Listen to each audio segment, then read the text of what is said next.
Nous avons convié en ce jour pour vous saisir sur les vives inquiétudes face à l'absence des interlocuteurs et la rigidité avec laquelle le dossier de contestation du concours d'entrée à l'ENA depuis près de 7 mois est sans traitement.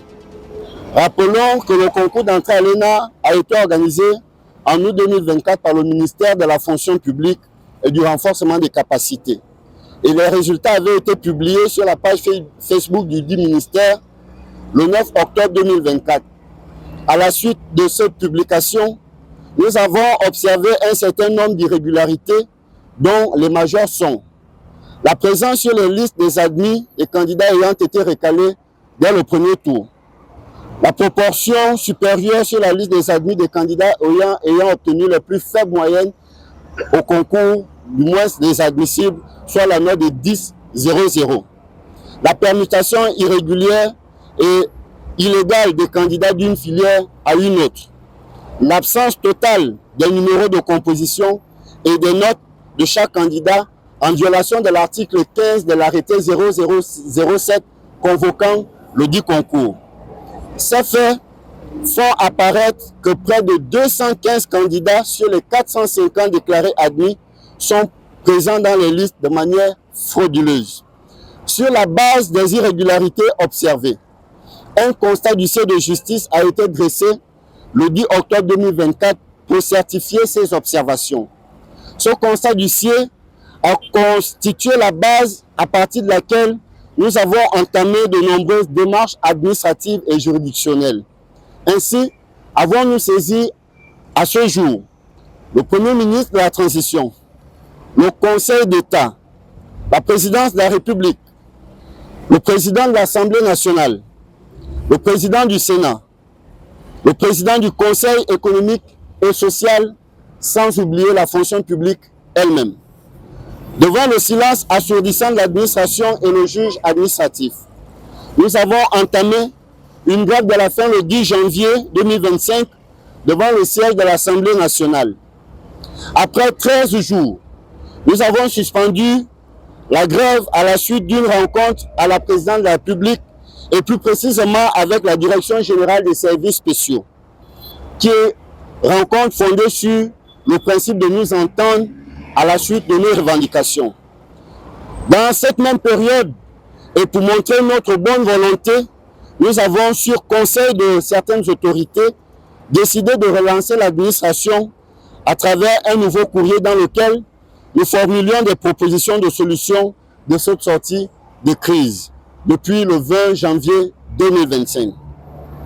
Après un mois d'attente, nous avons effectué des suivis auprès de l'administration pour finalement constater que notre dossier n'avait pas bougé d'un cran. C'est donc pour cette raison que nous sommes revenus au piquet de grève depuis le 3 mars dernier, un mois et un jour à ce jour. Plus d'un mois après notre présence au piquet, de nouvelles informations justifient la présente conférence de presse. D'une part, il s'agit d'un courrier de la primature reçu le 27 mars 2025 et les résolutions issues du dernier conseil d'administration de l'ENA du 28 mars 2025 d'autre part.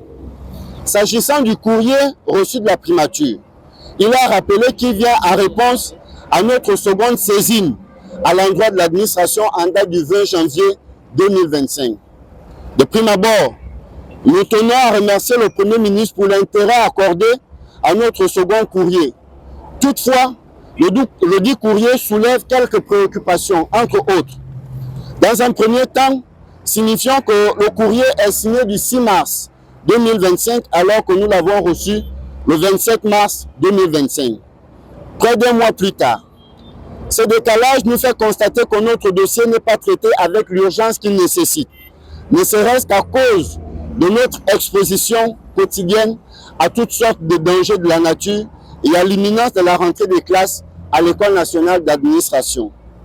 Dans un second temps, le Premier ministre, par l'entremise de son directeur de cabinet, nous informe, je cite, « En réponse, il me charge de vous informer que vos propositions seront analysées et qu'une réponse vous sera donnée dans les meilleurs délais. » Fin de citation.